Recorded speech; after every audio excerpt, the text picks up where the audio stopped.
if they get rid of Jimmy Garoppolo, trade him, and then spend the money they would have been spending on him on 2 or 3 other starters who are high quality players, then the team improves. And Trey Lance, who is better than Jimmy or just as good as Jimmy if he wins the competition, doesn't have to be great to win a Super Bowl. No. He just has to be good. Yeah. Jimmy making 13.5% has to be great. He has to be super duper great, and he's not.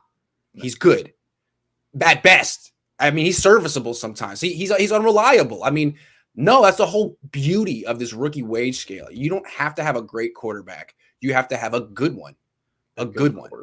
And that's the thing, too. Yeah. I think that's the main thing. You don't have to be great early on in your career. You don't have to be Patrick Mahomes. You don't have to be Lamar Jackson. I mean, the point of this is that the 49ers, by hopefully if Trey plays this year, which I think to me is the best case scenario out of everything, obviously, with the QBs, is if you get his feet wet and you're able to build a great team around him because you've offloaded Jimmy Garoppolo, then you're really talking about a serious Super Bowl window for the next 2 to 4 years. That's the thing where I kind of have a disconnect with some 49ers fans to where they think, oh, this is our Super Bowl year this year. I'm like, this isn't the year to do it. The next 2 to 4 years is what they should be targeting. And I think that's why Trey Lance is perfect for this team, because he fits that timeline perfectly. Agree. But let's focus on this year too. I still feel that Lance gives him the best chance to win this year because, again, I mean, I like to reduce it all to this financial thing.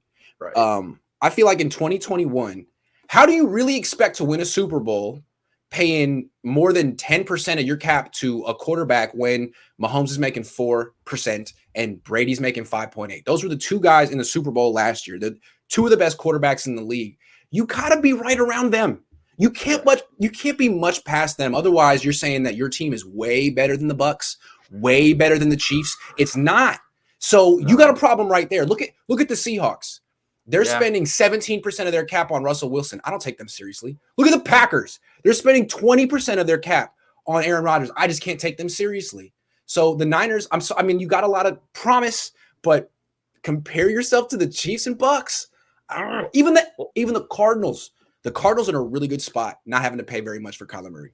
Well, and if you just look at all the playoff teams last year, right? I was looking at the divisional round specifically, and I mentioned this in the article that I wrote, is that 4 of the 8 teams that were in those final 8 all had quarterbacks on the rookie wage scale. So the point is that you can build a good enough team around these sort of guys to where you can succeed early on in their careers before you extend them. Because I think people have this notion that, you know, especially with how fast things have changed at the quarterback position, people need to wrap their minds around the idea that young quarterbacks can win and they can succeed early on in their career if they're set up for success. Right. And I think Trey could be set up for success if we're able to offload Jimmy Garoppolo and reap the financial flexibility that he allows us to have in the future. You know, you mentioned all the names that, you know, Stephon Gilmore, he's available right now. But even if the team was to wait to do this for one season and wait till next off season, right, they would be able to reload in free agency and really assess their team and say, okay, we saw what Trey was able to do in his first year. We understand what we need to do to help him succeed. And we're going to put more players around him that can help him do that.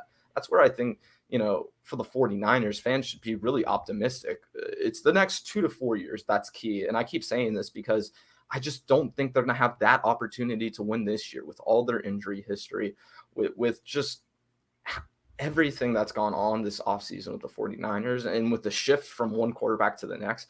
I don't think it's realistic to expect a Super Bowl in 2021. So I'm thinking about 2022, 2023, 2024, because with Trey, I mean, I just can't emphasize this enough. It gets you so much flexibility in the future.